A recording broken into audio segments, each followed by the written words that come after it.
The first message said, "I see you fix things, Frank. Can you fix me?" And that stopped me cold. Not because some stranger online was trying to flirt with a widower, but because only one person in my life calls me Frank like that. Not Francis, not Frankie, not Dalton, just Frank. And that person is my daughter-in-law. Before we continue, please subscribe to the channel and tell us where you're listening from. Now let me take you back to November 1st, Portland, Oregon, a gray Sunday with rain streaking the shop windows. I'd just closed the ledger, my wife's old leather-bound book where she used to track every bill down to the penny, and I noticed the notification on my laptop. A message from a profile named June.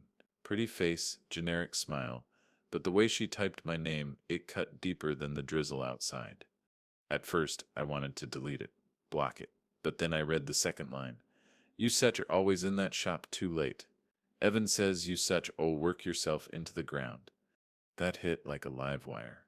Because only Paige, my daughter-in-law, would know how many nights I stayed under those fluorescent lights with solder smoke in my lungs, and only she would weaponize my own son's words against me.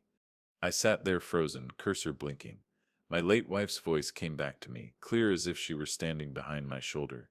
"Frank, don't ever let anyone take your honesty from you. That's all a man really owns." The warmth of her memory clashed with the chill of Paige's words. One was love, the other manipulation. I stared at the screen, pulse in my ears. Evan had defended her before, always brushed off my suspicions. "Dad, you're too old-fashioned. Paige just wants to help streamline things." That was his phrase, streamline. Like our lives were one of her failed business ventures she could pitch into shape. But this message, this wasn't coincidence. This was Paige testing the waters. That night I pulled out the brass candlestick from the mantel, my wife's heirloom, and set it next to the laptop. I don't know why. Maybe to remind myself there was still light in the truth. I opened the ledger to a fresh page, wrote the date November 1st. Then I copied the words exactly as June had typed them. If Paige thought she could bait me, I'd log every word. The next morning, the trap began to tighten. I was sorting invoices when I found it. A crumpled $2,800 consulting bill tucked under the stack. Not my handwriting, not my vendors. The header read Dalton Repairs like it was some official expense. My heart sank. Paige had tried to slip it into my accounts. Then came the alert. November 3, 11:47 a.m. Chase Bank, fraud detection. A flagged charge attempt for $1,620, tied to my shop's savings.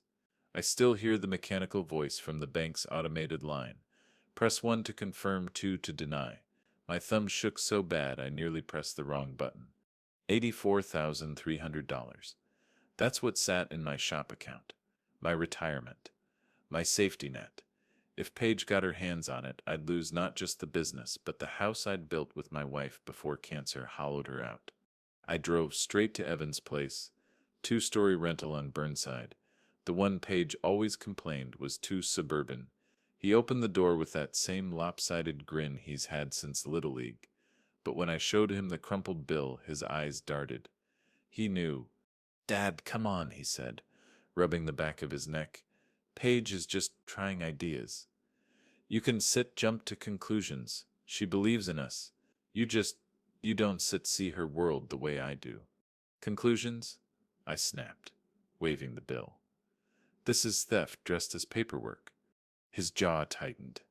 He wanted to believe me. I could see it. But loyalty to his wife pulled harder than loyalty to the truth.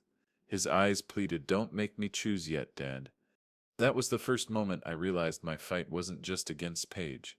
It was against Evan's blindness, too. That evening, back in the shop, I stared at the humming fluorescent light above my bench. I could smell the copper and oil on my hands. The ledger lay open beside me, waiting for me to choose. Do I ignore it, let her keep bleeding me, or do I answer this June and see just how far the rot goes? I typed slowly, each key a hammer stroke. "What is it you think I can fix for you, June?" The cursor blinked like a pulse in the dark. A reply came within minutes. "Loneliness is expensive." "You know that, Frank." Expensive? That word froze me. Paige's boutique had tanked last year. 40 grand gone in silk blouses nobody wanted. Then the crypto gamble. Evan told me in a whisper she'd sunk another 10,000. Debt was her middle name, and now she wanted to climb out of it using my retirement. So I leaned back in my chair, drew a line under the ledger entry, and knew I had to play along. Not out of curiosity, but survival. Every word she sent me would be another nail in the coffin of her lies. The candlestick caught the shop light and threw it back on the page, like my wife was still watching. By November 3rd, the pattern was clear. Paige wasn't just toying with me. She was testing if I'd bend. And I made a promise to myself, right there in the dark hum of the shop. I wouldn't just bend, I'd make her confess. And I'd make sure the ledger told every word of the story. It was November 4th. A Tuesday, cold enough that the air felt like it could cut your lungs. I was parked outside the shop in my old Ford Ledger open on the passenger seat when my phone buzzed with another alert. $600 cafe reload. My stomach dropped. It wasn't my card, it was the shop account. Someone had tied it to one of those digital coffee apps, bleeding me $600 in lattes and muffins. I never ordered. I gripped the steering wheel so hard my knuckles went white. I don't remember breathing, only the sudden weight pressing on my chest. The truck windows fogged while I sat there, eyes burning, and that's when it all collapsed. For the first time since my wife died, I let myself cry in that truck. Not the kind of tears you can blink away, but the kind that roll hot down your face until your shirt collar is damp. It wasn't about the money, not really. It was the fear of losing Evan, of losing the last family thread I had left. I could almost hear my wife's voice, soft but firm. Keep your receipts, Frank. They'll protect you when your memory falters. She had said that when the chemo was eating at her strength, scribbling neat little notes in the margins of the ledger, so I wouldn't forget the utilities or the groceries. Her words had carried me through grief before, and now they held me on the edge of rage. I wiped my face and looked down at the fresh ledger entry, November 4th, $600 cafe reload. Fraud confirmed. I underlined it twice. Evidence, not emotion. But the truth is, in that moment, I felt like a fool. 56 years old, widowed, still clinging to paper ledgers, while the world ran on apps and digital streams. Maybe Evan was right. Maybe Paige was right. Maybe I was too old-fashioned. Maybe I was too broken by grief to see clearly. That night, Nora came by. My sister never needed an invitation. She could smell when something was wrong.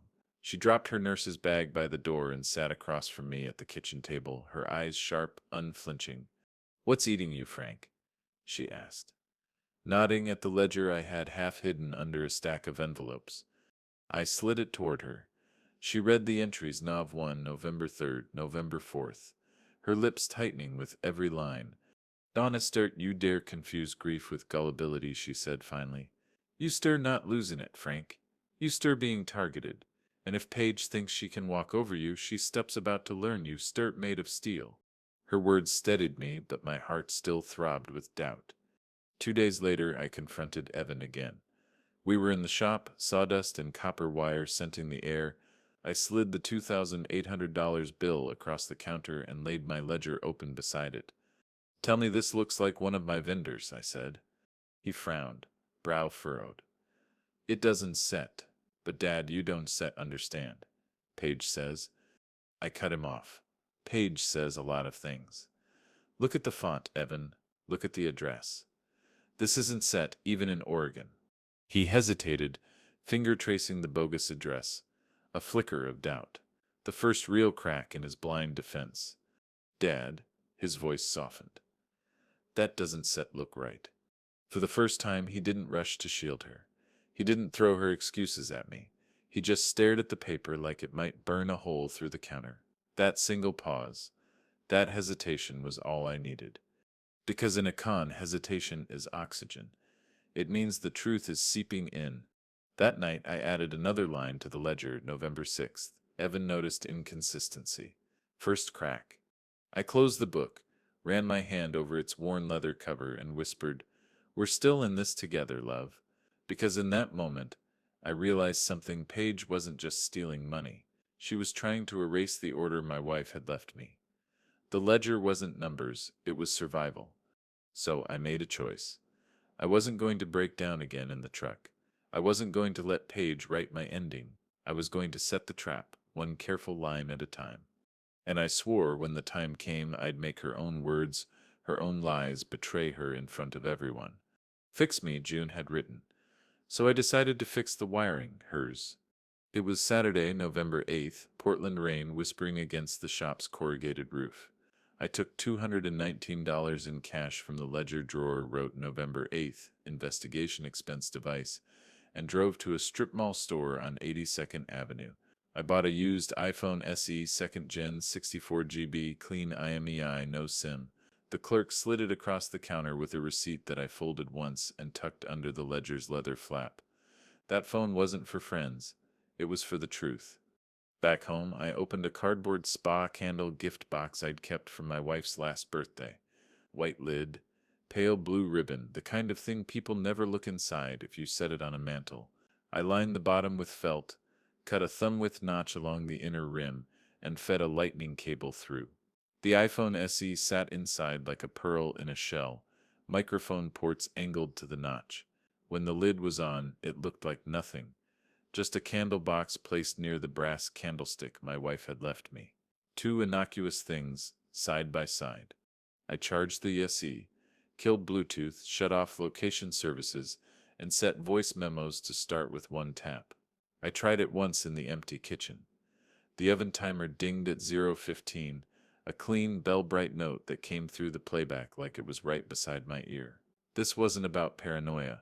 It was about making sure that when truth finally spoke, it wouldn't be drowned out by silverware and small talk. At 3:22 p.m., my phone buzzed. A text from Maya, the barista at River and Rye on SE Division, the place Paige loved for oat milk lattes and free Wi-Fi. Maya Frank. She sits here. Camel coat, white sneakers. Same guy with the tiny camera bag as last time. I could see it without being there. Paige, camel coat, belted tight, ponytail high, voice pitched half a note higher when she flirted with servers. Me, keep any receipt you touch. Date, time, total. I didn't tell Maya what to believe. I just asked her to keep paper. People think truth lives in arguments. It lives on ink, cheap thermal ink that yellowed if you left it in the sun. She sent a photo 5 minutes later, River and Rye receipt, November 8th, 3:29 p.m., $18.74, pumpkin latte, croissant, and one-line item that made my neck prickle. Gift card reload, $200. Her finger pointed to reload nail-painted cranberry red. I took a picture of my ledger with the receipt tucked between pages and texted Nora. Nee, that's reloading the cafe app from somewhere. We are going to trace it. Nora, then bait her. Make her step closer to the hook. Bait. Right. At 6:11 p.m., June messaged. June, you make me feel safe, Frank. I keep thinking of you in that shop. Me, safety isn't set a feeling. It's set as numbers that add up. Let's set as do a $75 test transfer. If it lands right, we talk. June, you per careful. I like that. Me, careful keeps houses. What name should I use? Pause. 3 dots. Then nothing. She pivoted. June, what are you doing for Thanksgiving? There it was. Attell, Paige, through her mask, moving the conversation toward the place she wanted control. My home, my table, my son. That night I called Nora and told her the plan. We wouldn't accuse Paige. We'd invite her. We'd stage dinner like we always had. My wife's recipe for sage stuffing, the brass candlestick polished and lit, to feel her with us. The spa candle box would sit near it, neat and harmless, like decoration. Nothing sneaky, nothing theatrical, just witnesses. The box would be a witness. The candlestick would be a symbol, and my ledger would wait open in the study like a judge's bench. Make it look like a memory, Nora said. Make it look like love. On Sunday, November 9th, I drove to Nora's place in Selwood and sat with her at her kitchen island while she made tea so strong it could stand a spoon upright. I slid the $2,800 consulting bill across to her. Then the November 3rd Chase alert letter I'd had the bank mail me at my request. Paper makes people sit up straighter. Nora Reed, jaw like stone. When do you tell Reeve? She asked. meaning our old friend who'd become an attorney after a decade as a union negotiator. After she takes the bait, I said. After the $75 lands somewhere with a name I can write in ink. Nora nodded, then reached into her closet and came back with a wool coat the exact camel shade of Paige Sepsis. She put it on, tied the belt. This is what she wore? Exactly that, I said. Good, she said, eyes sharp. Then I said I'll spot her next time before she sees me. On Monday, November 10th, I created a brand new email and a fresh Apple ID on the SE, no names that could tie back to me. I installed one app, Text Now, set to a 503 number. I screenshot the activation and printed it at the shop printer. November 10th, 9:47 a.m. I wrote in the ledger, SE registered, Text Now, 503 421 ####, used only for June. At 2:05 p.m. June pinged again. June, $75 is small. Why so small, Frank? Don't set you trust me. Me. I trust my ledger. Small numbers prove big truths. That line made me smile. It sounded like my wife, practical, unglamorous. Right. June sent a voice note, thin, nasal laugh, half chuckle, half sniff. I didn't play it twice. I didn't have to. My skin knew it. You learn people's laughs the way you learn how tools feel in your hand. That was Paige. At 4:40 p.m., Evan called to say Paige wanted to host Thanksgiving at their place. She says the light in your kitchen is harsh, Dad. She wants to make it special. Tell Paige Thanksgiving is here, I said. Like always, I shall make the sage stuffing. Your mother sips a recipe. Silence. Then quieter, she said that would be sweet. He wanted to please us both. He'd chosen the middle like it was a destination you could live in. That night, I polished the brass candlestick until it threw back the kitchen's dim light in warm ripples. I lit it for 1 minute, then snuffed it. Smoke curled like a ribbon over my wife's old recipe card for stuffing butter smeared on the corner from years ago. I set the spa candle box next to it, angled so the notch faced the center of the table. I pictured Evan there, Paige there, Nora across, me at the head. The box had no malice in it. It had memory and a job to keep sound safe until we needed it. On Tuesday, November 11th, Veterans Day, the shop was closed. I took the SE for a sound check. I set the box on the table, walked to the sink, and practiced natural dinner movements. Plates stacking, forks clinking, drawer sliding. I set the oven timer for 12 minutes and read aloud softly, the way I might if I offered grace or a toast. Before we eat, I said to an empty house, let Zitz honor truth. Let Zitz honor the hands that cooked this and the hands that built this home. I played the recording back. At 0:42, the fork chime was clean. At 1:10, my voice carried. At 11:58, the timer dinged perfect. I wrote November 11th audio test, clear. Then I tucked the SE into a small fireproof pouch and slid it into the study safe behind the ledger. Chain of custody starts here.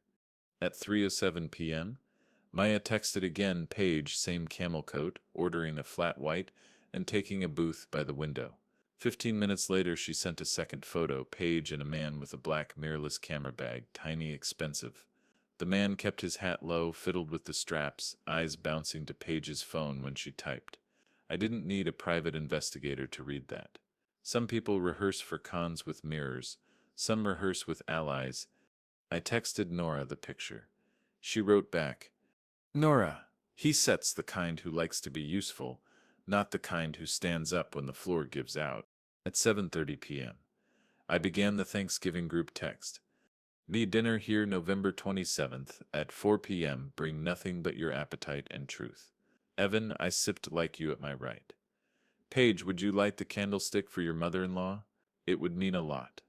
Even, we'd still be there. Paige, of course. I love traditions. I stared at the words. I love traditions.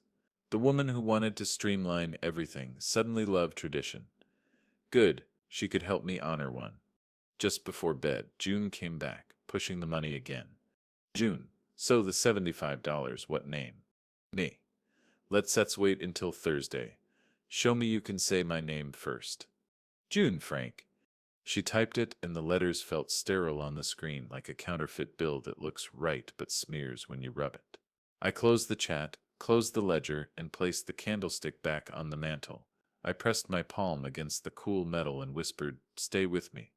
I didn't need to catch her words in a trap that night. I just needed to line the path so she'd walk to the table on her own. The invite was sent. The witnesses were chosen. The spa candle box was ready. The ledger's spine creaked when I closed it, like an old door that still opens if you treat it right. The house was quiet.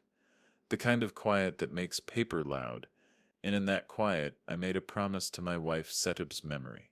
When Paige finally spoke her truth, it would be her voice, her choices, and the sound of a candlestick's light, all preserved in a box no one noticed. I sent $75 to see if the wire hummed. Thursday morning, November 13th, I stood at the shop counter with the ledger open and the iPhone SE in my palm. June had finally pushed past coy. "June, try this, Frank, just so I know we can trust each other. Handle Junelight_. Note, consulting sample." I typed a new line in the ledger, November 13th. $75 test transfer to at Junelight_escrow. Purpose consulting samples. I underlined test twice.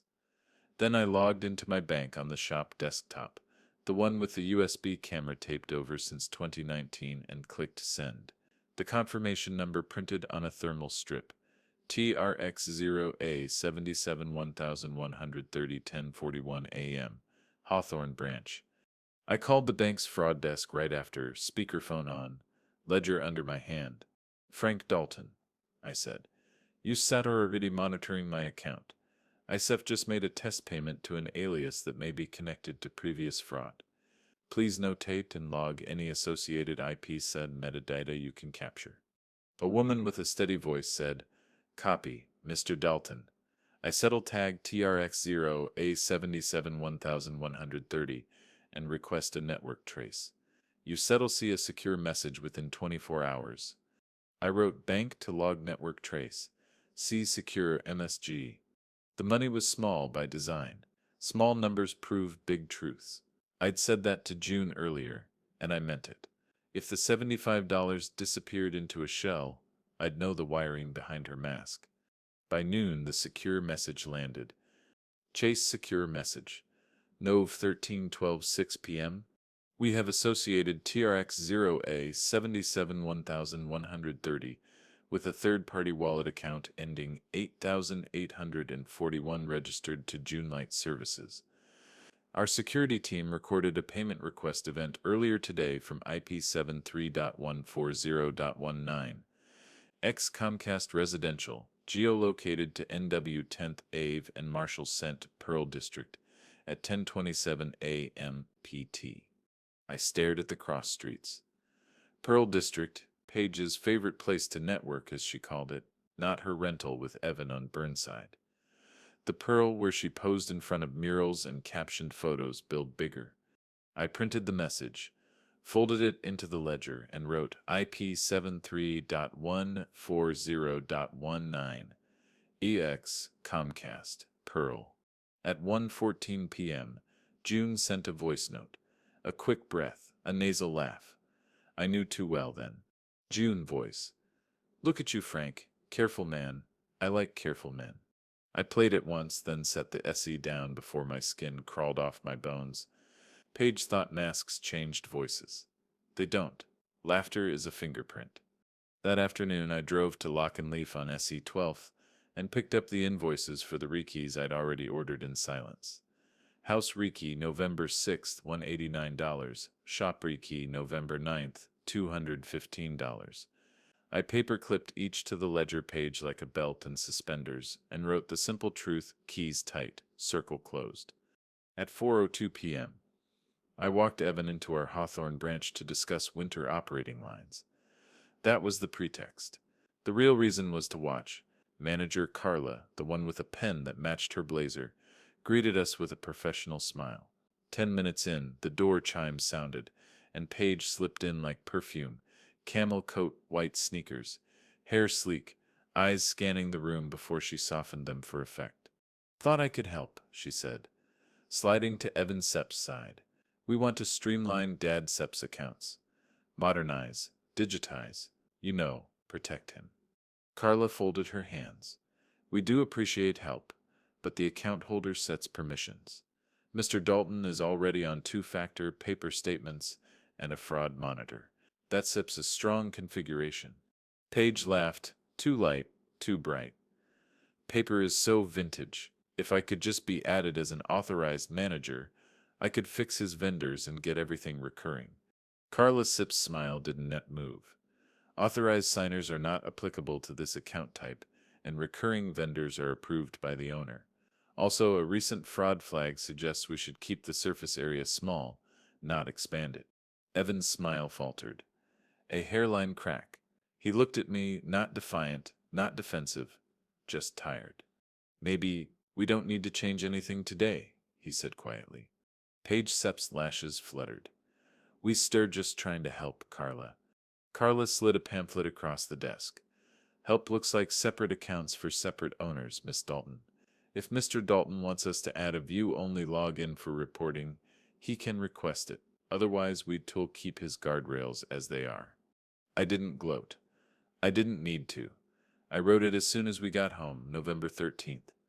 Bank manager pushed back on Paige's streamlined pitch. Evan's smile faltered. At 6:35 p.m., June prodded again. June, see, trust works. We should try $2,500. I could move it to Thick Crew SIP and make you whole with returns. Me. Escrow is a word. Contracts are proof. Send me terms, your name and a mailing address. No address, no money. June, you set her old school. Me, I'm still here. Then I let the dots blink into nothing. I called Reeve. He answered on the second ring, voice like sandpaper and patience. Tell me what you have. I read the ledger entry dates, then Chase's secure message, the IP, the wallet ending 8,841, the voice note. Good, he said. We sell build a timeline starting November 1st. Keep the originals. Make me scans, but don't circulate those. On November 10th, I filed a foreshadow memo in my case log. 2 potential identity theft by in-law pattern observed. Desapara these. Thanksgiving, I said. I said I'm staging a reveal at the table. Everything lawful, clean, recorded. You still be on standby. I'd still be at my sister's septis, he said, but my phone will be on chain of custody. When you get the recording, seal the SE, escort it straight to me. No filters, no edits. Let the truth be ugly. I looked at the candlestick glowing on the mantel and nodded like he could see me. Understood. Later, in the kitchen, I practiced the way I'd ask, not accuse. The difference determines whether a judge hears a confession or a fight. I poured coffee into a mug that still had my wife's lipstick stain faint on the rim, small rose print heat-cracked glaze.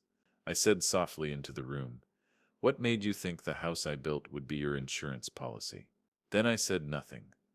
Silence is also a tool. In the gaps, guilt rushes to fill space. At 9:03 p.m., June sent a photo of a wine glass against a downtown window's city lights. Caption, "The pearl looks good on you." Sloppy, like she couldn't help flaunting the view she was renting by the hour.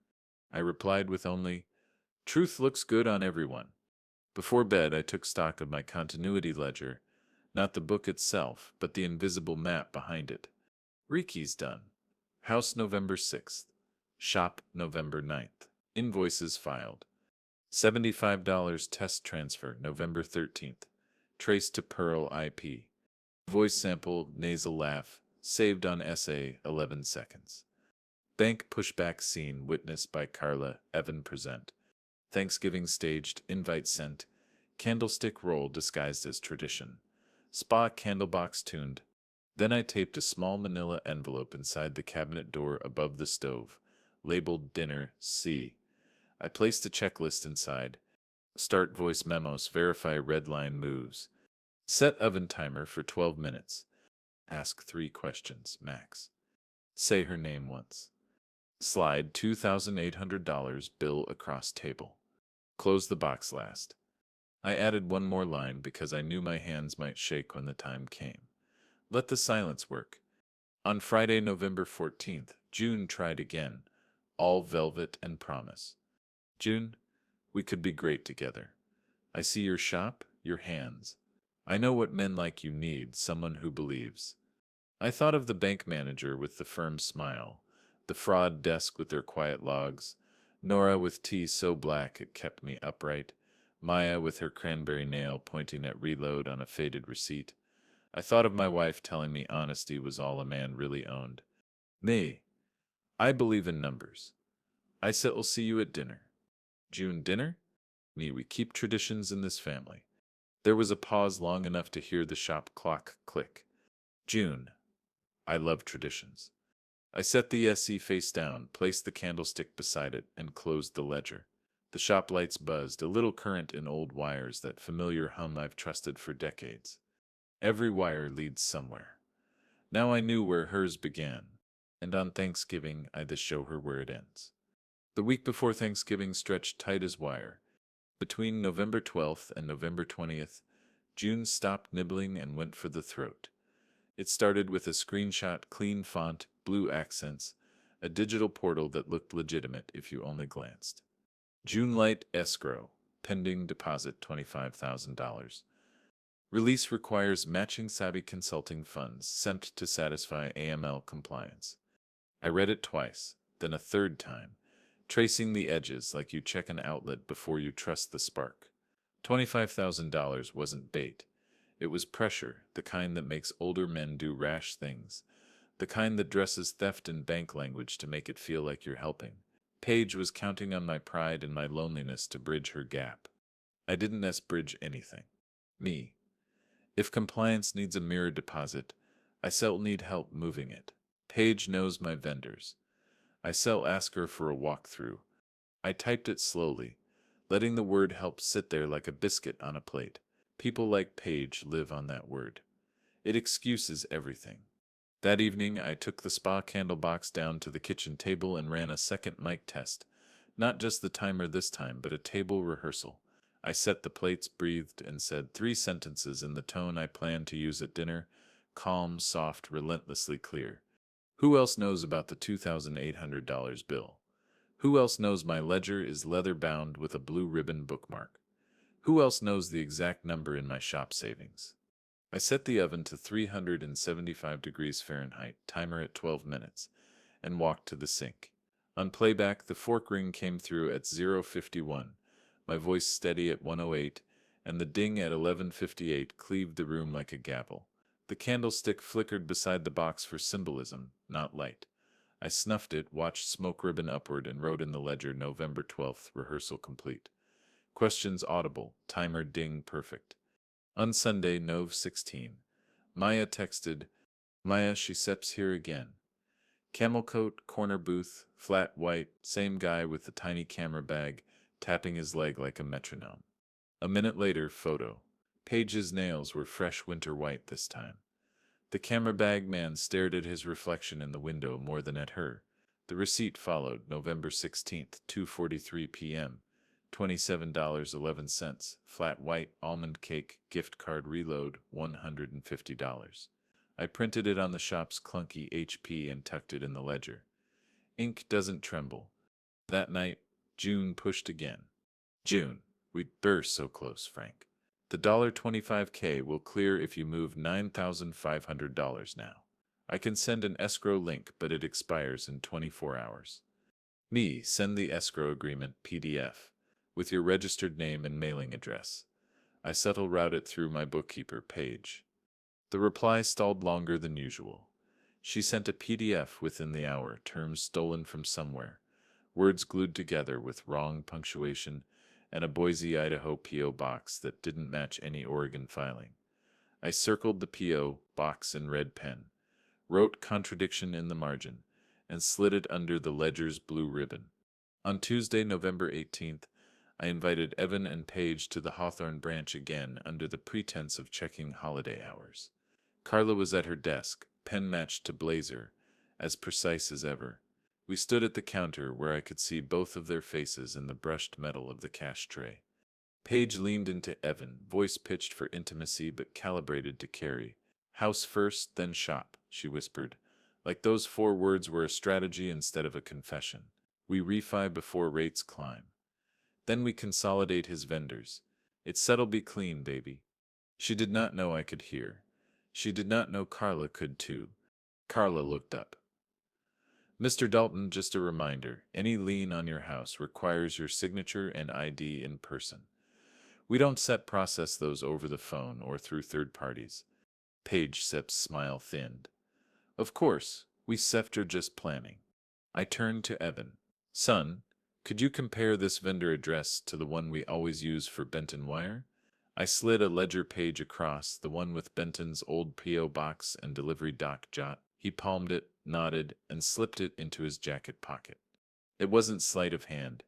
It was hesitation made physical. He needed to check something out of Paige's sight. That was crack number 2. We ended the visit with nothing changed. No new logins, no permissions, no view-only dashboards.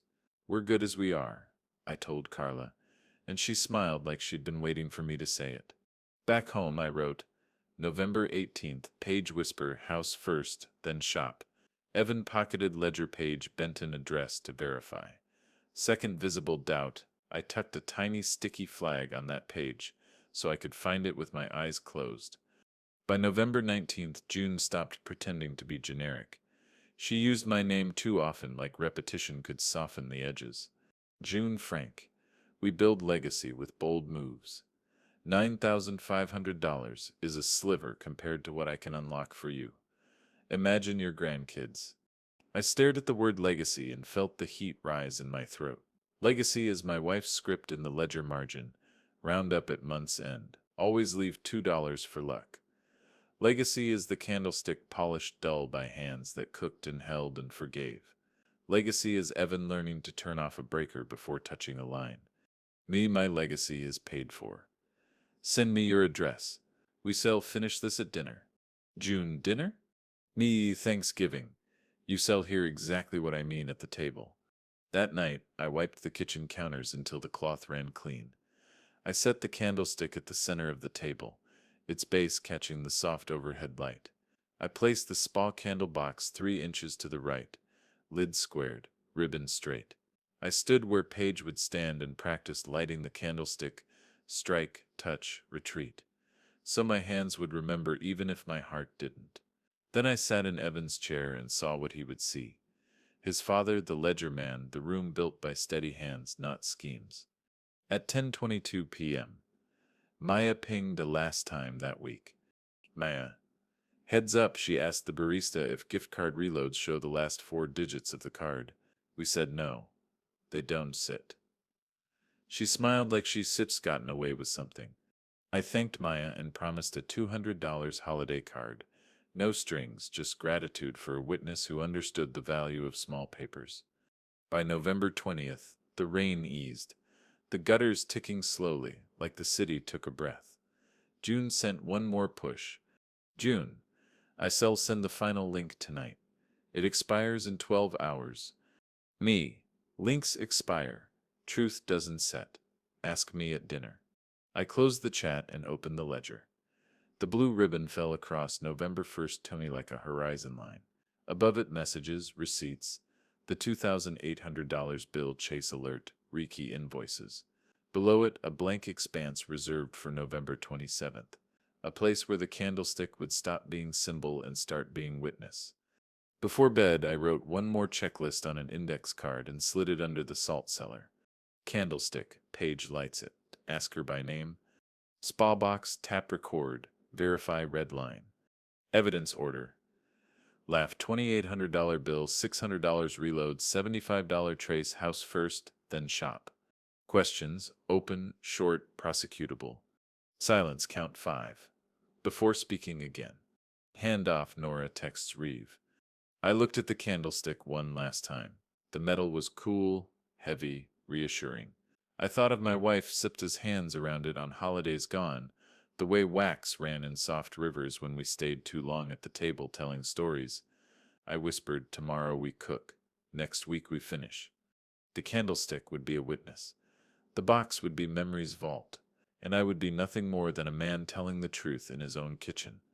The week before Thanksgiving is when kitchens fill with sage and houses fill with lies. Friday, November 21st, I woke to rain pinning itself to the window like straight pins on a tailor's board. I brewed coffee, opened the ledger, and wrote the line I'd been circling for days. We'll move $84,300 if June proves identity by speaking my full name on recording. Not a promise, a condition. Words are wires. You route them so they trip the right breakers. At 9:12 a punto virgola, June buzzed. June! Morning, Frank. Ready to act? We shouldn't keep money sitting. It loses courage. Money doesn't have courage. People do, say my full name into a voice note, and I consider moving $84,300 Tuesday morning. Otherwise, we stay small. 3 gray dots, then nothing. She sent a heart emoji like paint over dry rot. I closed the chat and called Gus, my union rep friend who never asked more than he needed to know. We talked in short nouns and verbs the way old job site guys do. Your daughter-in-law, he said, asked around the hall last week. Fast bridge loans, no paperwork, 2 points up front. Smelled like panic. I told my guys to steer clear. What day? I asked. Wednesday the 19th. Corner of Stark and 14th. Blue puffer, camel scarf. She keeps talking about a C family-backed refi. I wrote. November 19th. Page sniffed loans Gus. Phrases fast bridge, family-backed refi. 2 points. Then I slid the ledger shut like a judge closing chambers. Saturday, November 22nd. Evan stopped by the shop under what he called a parts emergency. He looked tired, like sleep was something you had to sign for, and he kept missing the delivery. She wants to stabilize things, he said, picking at a nick on the workbench. She says you sat her holding us back with this old school systems. Old school systems kept your mother SIP's medication paid, I said gently. They paid your little league fees. They keep the lights on. He sighed. I know, I just hear her. She says digital first, move fast, automate vendors, bundle liabilities. He stopped, wincing at his own echo. I sound like a brochure. You sound like someone trying to be a good husband, I said. I just need you to be a good witness on Thursday. Sit, listen. Dump sit, fix it. Let it be heard. He nodded. That was all I asked. Presence, not rescue. That evening, I stood in my kitchen with the recipe card my wife wrote in blue pen, sage and cornbread stuffing. The candlestick stood mid-table, polished to a warm butter brass. The spa candle box sat 3 inches to the right, its notch facing center. I placed a small index card beneath the salt cellar with 3 gentle questions, and I read them aloud, timing my breath with the oven timer. Who else knows about the $2,800 bill with my shop name on it? Who else knows the exact figure, $84,300, in my shop savings? Who else knows my wife kept a leather ledger with a blue ribbon? Then I said nothing for 5 slow, silent counts, and listened to the house. Answer me back. Silence is a tool. You set it down, and it does work while you pretend you're not watching. Sunday, November 23rd. June tried sweetness with a chemical aftertaste. June, I dreamed of you. Your hands smelled like cedar and copper. Let me take care of you. Let me be the one who understands. Me understanding begins with names. People who understand sign things. They say things.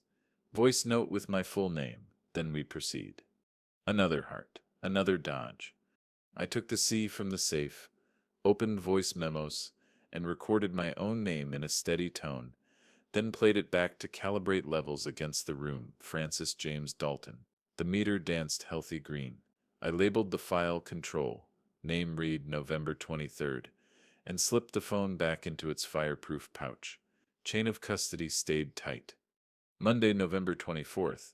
Nora arrived with a tote of groceries and her nurse's stare that sees infection before the fever breaks.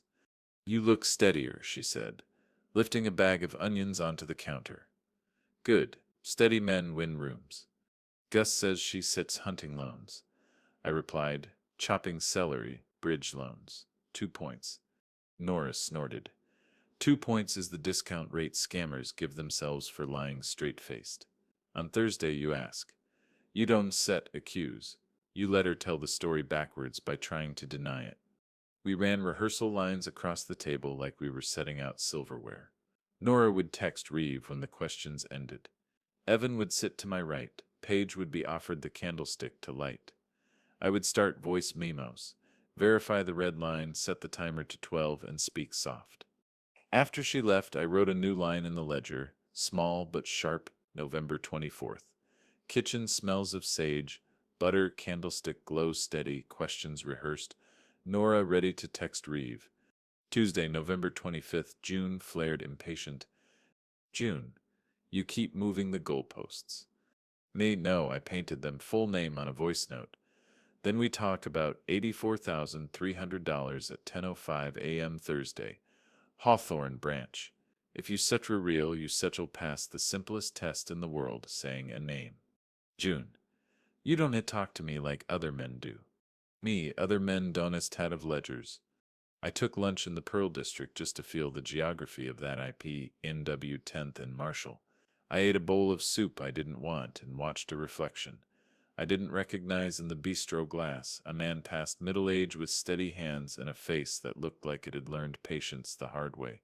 I tucked the receipt, November 25th, $12.05 into my wallet and wrote later. Walked the Pearl, no ghosts, just addresses. That evening, Evan called.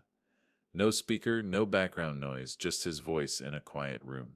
Dad, he said, why the candlestick Thursday? Because your mother lit it every year, I said. Because tradition is nested an excuse to stay blind. It steps away to see who shows up for the right reasons. He exhaled. I selp be there. I selp sit still. Good. Before bed, June sent me a stock photo of a contract on a marble desk. A fountain pen at an angle no working pen ever holds. Caption. We sign when men are bold. Me, we sign when people are honest. Wednesday, November 26th, Thanksgiving Eve. The house settled into that anticipatory quiet only old wood knows. I set out the roasting pan, bay leaves, the bag of breadcrumbs, labeled dry in my wife's handwriting. I polished the candlestick with a soft cloth, and watched the metal go from dull brass to lamp warm. I set the spa candle box in its place, and ran one final sound check. Timer 12 o'clock, lid closed. A glass of water set down at 0:31. A drawer slide at 0:58. My rehearsed breath before speaking at 1:12. The recording played back clean as a winter bell. At 2:18 p.m., Gus texted a last heads up. She asked someone for a notary said who doesn't set ask questions. But I recommended no one. I wrote that down too. November 26th, notary query intent to shortcut scrutiny. At 4:47 p.m., June chirped one last time. June, tomorrow then. Wear something nice. Real men look good with risk. Me tomorrow. Truth wears best.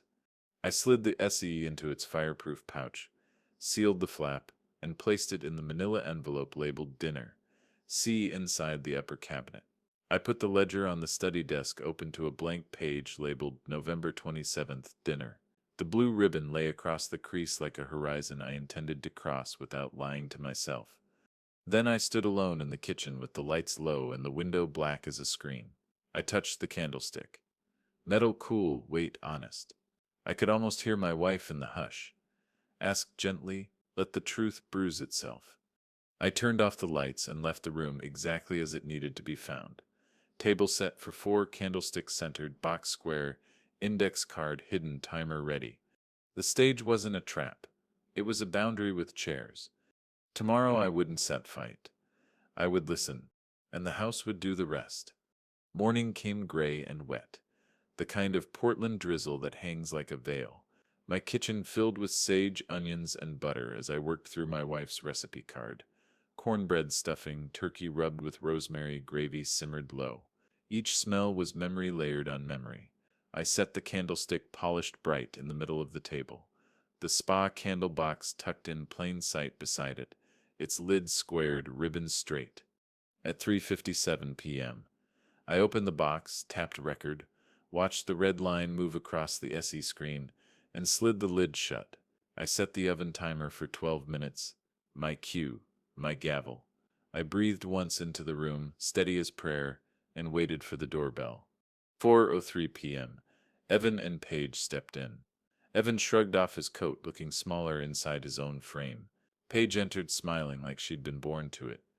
Camel coat, gold earrings, a perfume sharp enough to sting.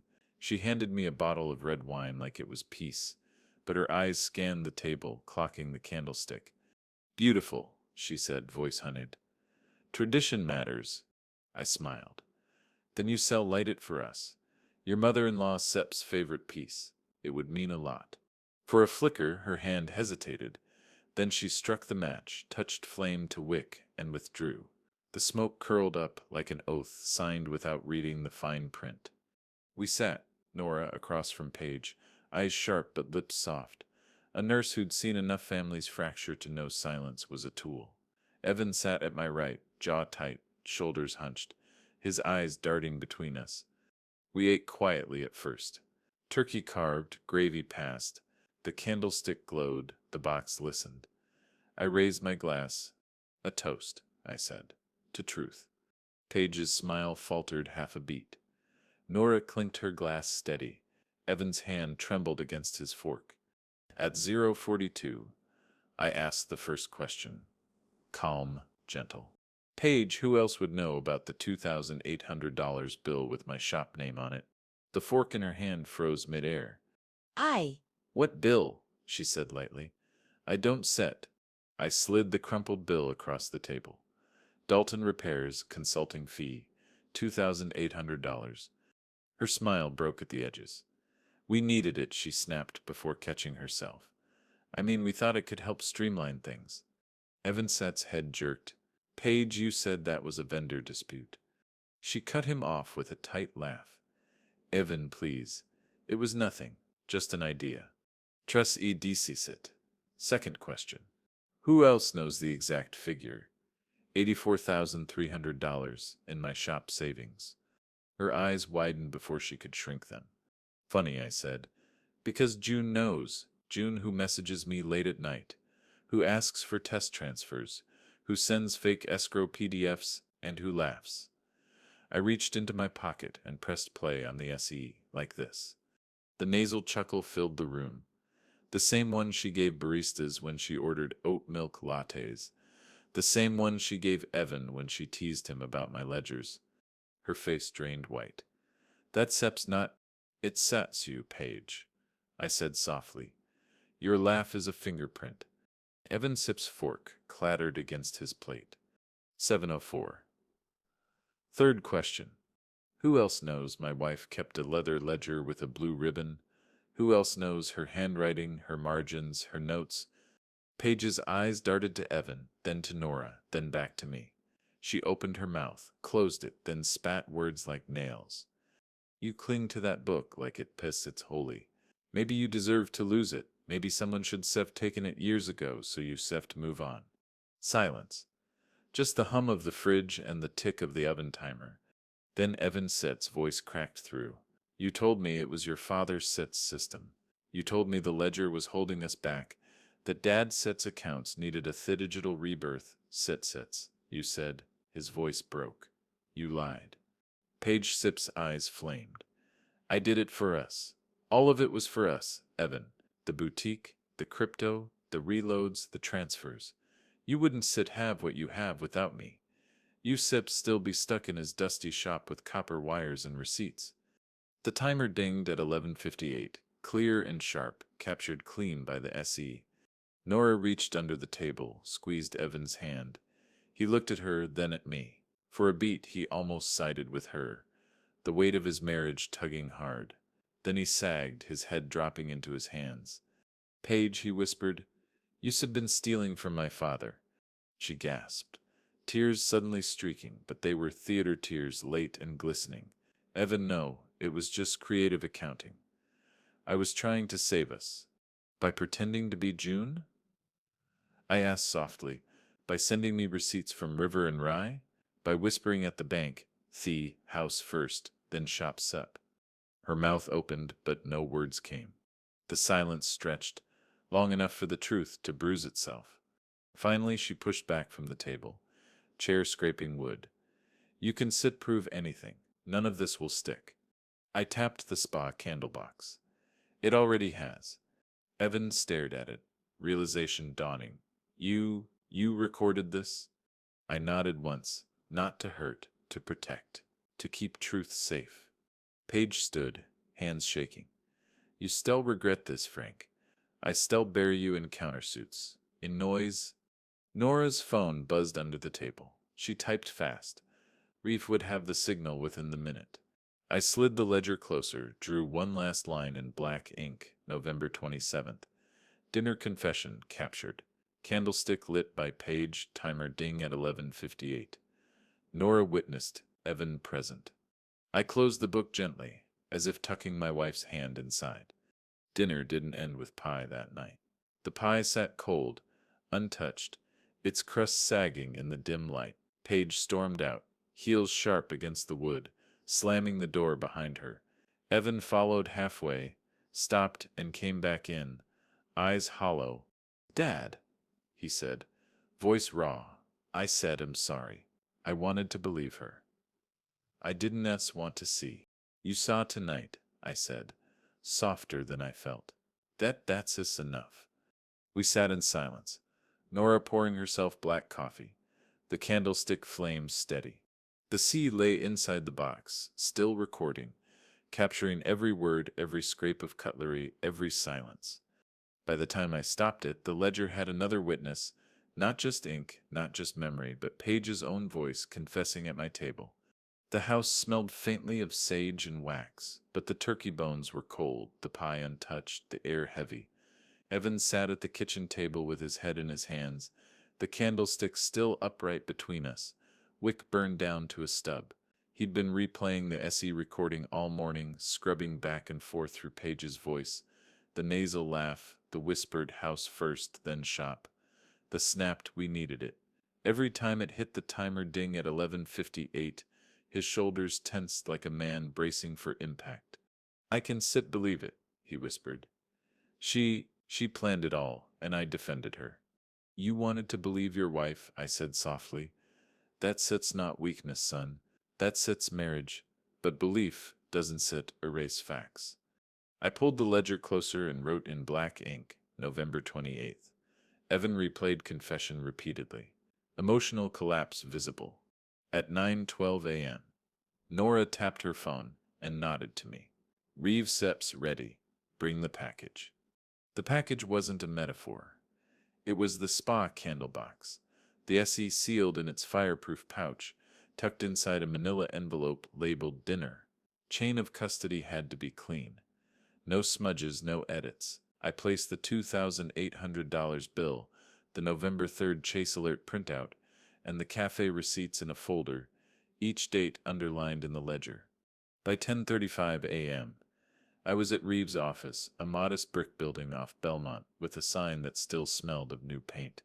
He took the envelope from me with both hands, like it weighed more than paper and circuits. Chain of custody starts here, I said. See recording intact, dinner confession captured, corroborating documents included.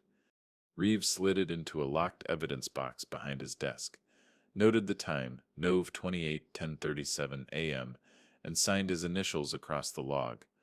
We'll file the affidavit tomorrow, he said. Affidavit plus exhibits, receipts, logs, dinner clip. We'll add the bank's IP trace. No leaks. This is airtight. Back home, Evan hadn't moved. The SE was gone, but he still heard it in his head. He looked up at me like a boy again, not a man of 29. What happens now? Now, I said, we put it in ink. Court doesn't take feelings. Court takes facts. Saturday, November 29th, 9 a.m., Reeve filed the affidavit with exhibits, Paige's dinner confession, cafe receipts, chase logs, ledger scans, chain of custody sworn. I added it to the ledger November 29th, affidavit filed. At 10:44 a.m., Chase called me back. The fraud team confirmed they had frozen $4,950 in pending transactions linked to the $8,841 Junelight account. The woman's voice on the line was crisp. Funds are in suspension until final determination. Attempted transfers on November 28th, 7:14 p.m. and November 29th, 8:02 a.m. blocked. Both after the dinner, I said. Yes, sir. Likely attempts to salvage momentum. They such stopped cold. I underlined the words blocked in my ledger. By Sunday, November 30th, Paige came at me from another angle, her voice now shrill through text. Paige, you think you sir clever? I shall tell Evan you has been sending me messages that you wanted me, screenshots cut both ways. I read it once, then twice, then laughed out loud. The SE held every message. The initiations were all hers. The bait, the escrow PDFs, the reload receipts, her fingerprints. I typed back one line. Me, you wrote the script, Paige. I just pressed record. She went silent. That evening, Evan packed a duffel and drove to Nora's spare room. He didn't slam doors, didn't rage.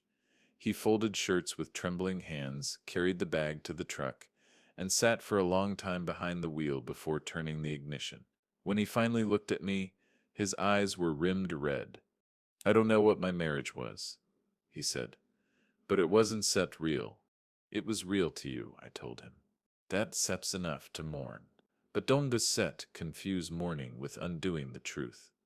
He nodded, started the truck, and drove into the wet dark. Monday, December 1st, Reeve met me at the courthouse steps, affidavit stamped, docket number assigned. Civil injunction hearing scheduled December 12th. He said, Paige will be served this week. I wrote the date bold in my ledger. December 12th, civil hearing. That night, alone in the kitchen, I lit the candlestick one more time. The wick caught, flame steady. I thought of my wife's voice in memory, of Nora's grip under the table, of Evan's crack into truth. I thought of the cold pie still in the fridge, crust collapsing, filling stiff. Pie doesn't stay fresh. Neither do lies. I blew out the flame and whispered to the smoke. The house remembers. The ledger remembers. And the truth doesn't spoil. The Multnomah County Courthouse smells like old paper and rain. Nora and I rode the elevator with people who stared at the floor like it might answer for them. I kept the ledger under my arm and the receipt folder in a plain brown envelope, though Reeve had already lodged certified copies with the clerk. Chain of custody wasn't just a phrase to me anymore. It was a spine. Breathe, Nora said, touching my sleeve. I am, I told her. Just not used to rooms where truth waits its turn. We stepped into courtroom 3B at 8:54 a.m. The benches were pew-hard. The judge, on. Valerie Klein wore a patience that looked heavier than her robe. Paige sat 2 rows ahead with a lawyer I didn't recognize, hair slicked into a shellacked wave. She didn't look back. Evan took a seat beside me, jaw set, eyes rimmed, a man deciding he could be a witness to his own life. When our case was called, Reeves stood and spoke with the calm of someone who files facts for a living.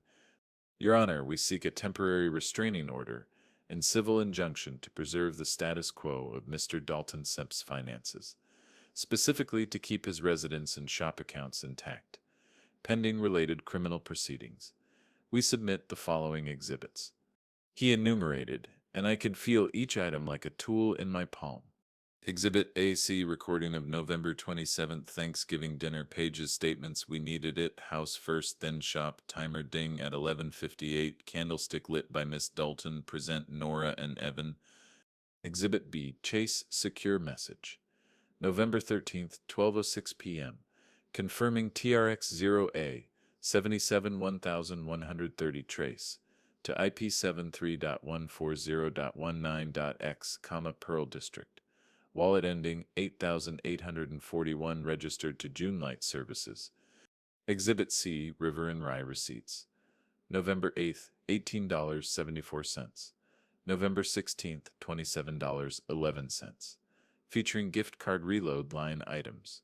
Exhibit D, crumbled $2,800 consulting bill falsely referencing Dalton Repairs, mismatched vendor address.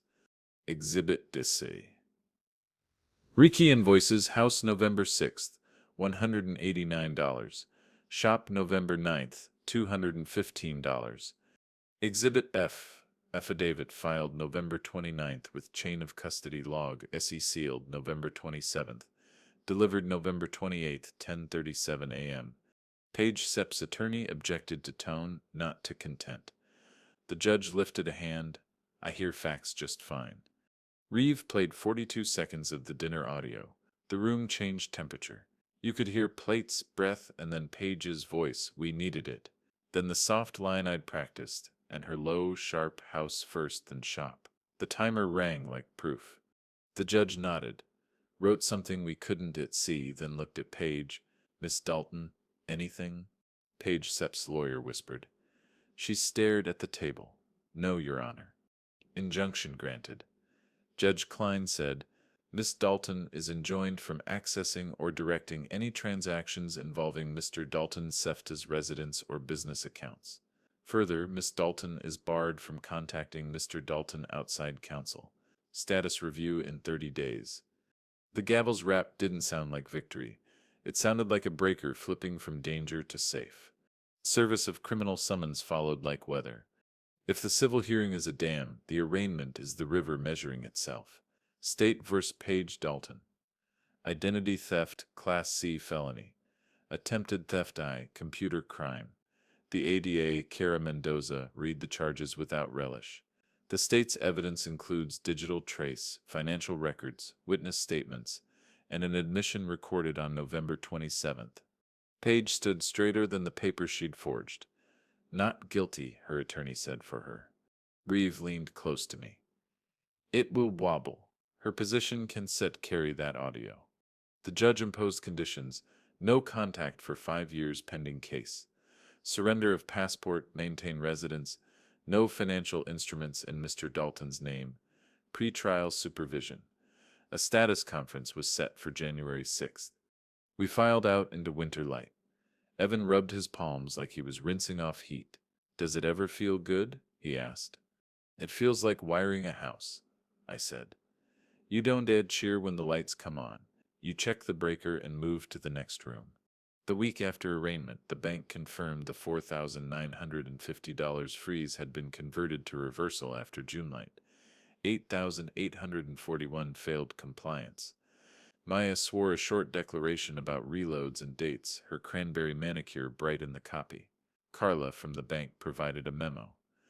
On November 13th, Miss Dalton requested expanded access. I recommended against. Mr. Dalton declined. Gus texted that the Fast Bridge loan chatter dried up after word spread about a recorded holiday dinner. Page tried one more tactic, a pearl-dropped whisper to a lifestyle blogger she vaguely knew.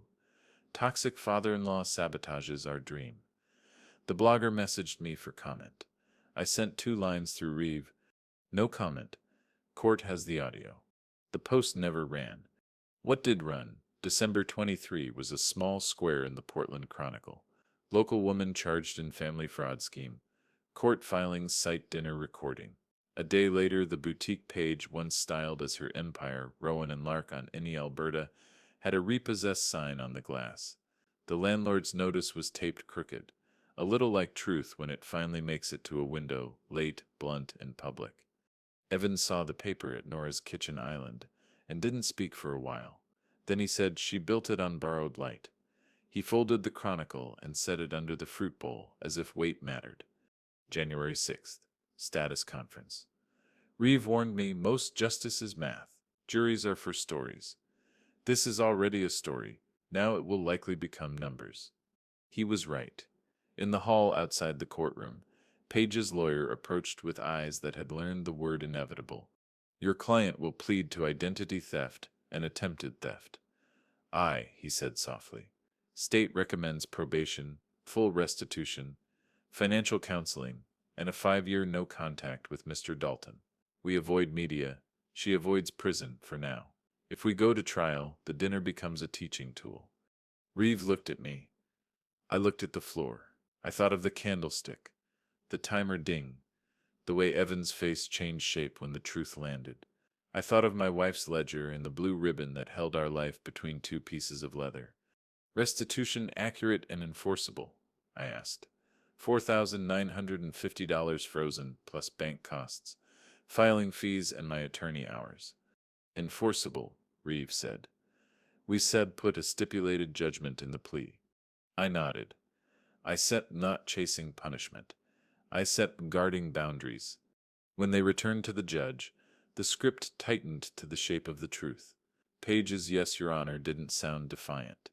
It sounded like someone saying the word gravity after pretending they could float. The judge read the terms: guilty to identity theft and attempted theft.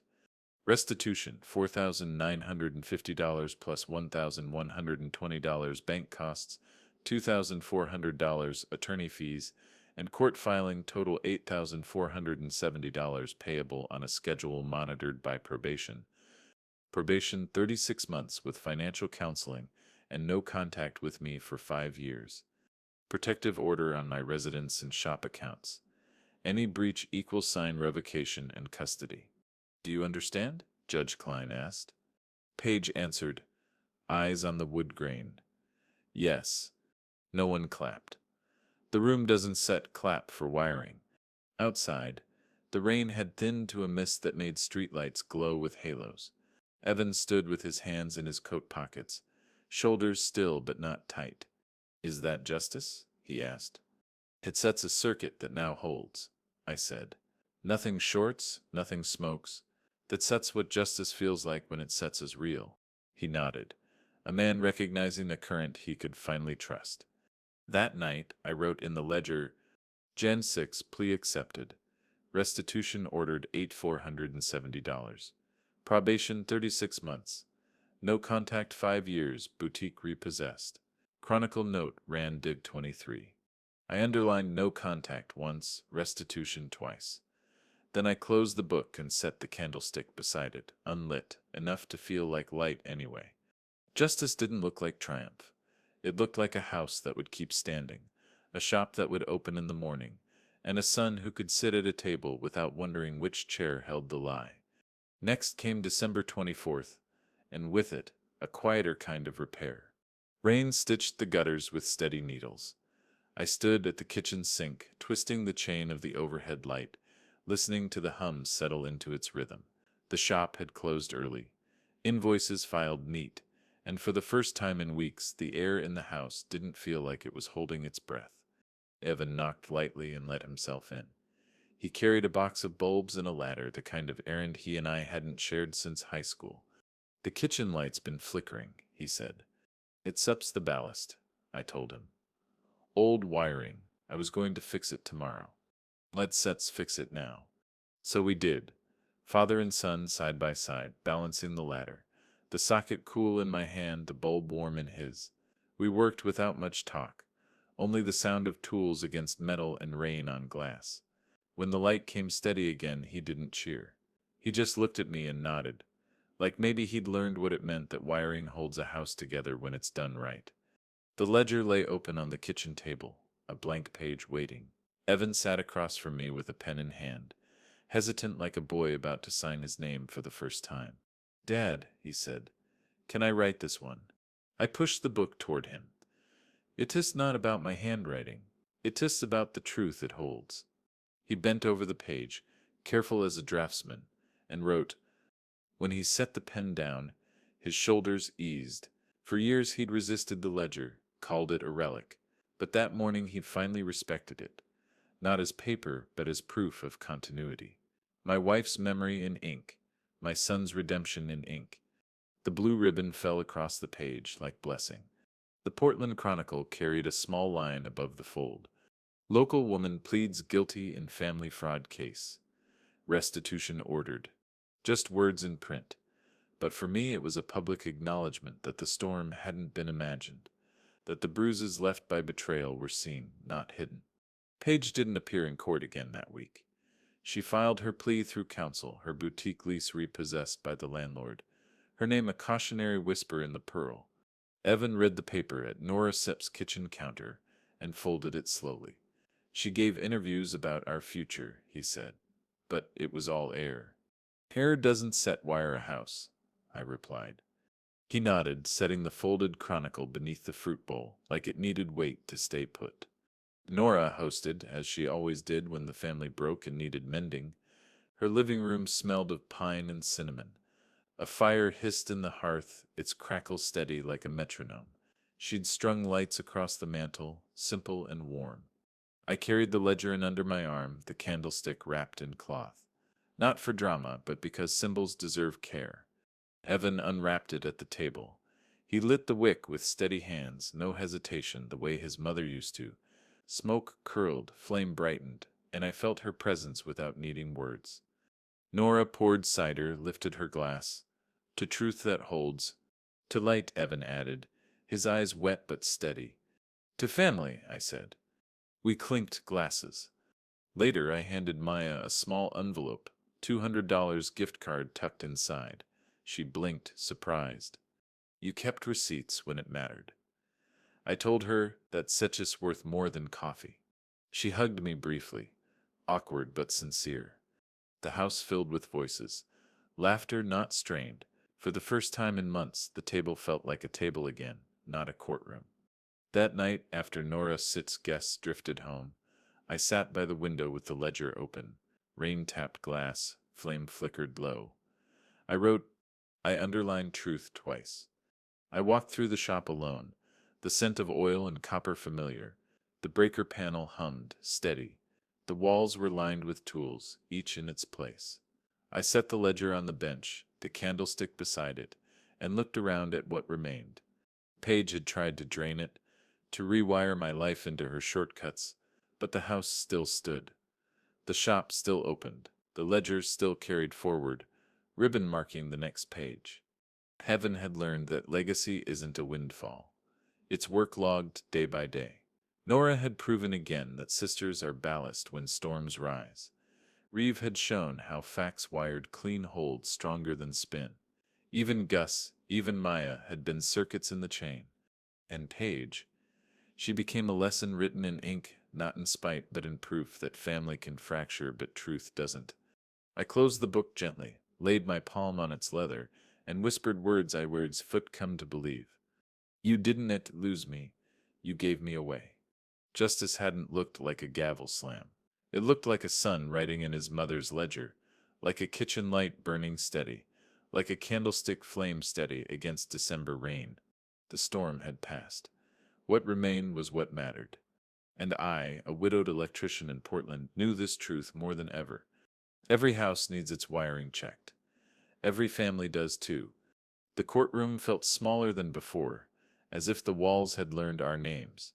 The plea was already inked on January 6th, but today the judge would enter sentence and fix the restitution schedule in the record, dates, amounts, consequences. No surprises, just finish work. I carried the ledger anyway. Habit, protection, a way to keep my wife's handwriting within reach. Paige stood at counsel table, eyes on the wood grain.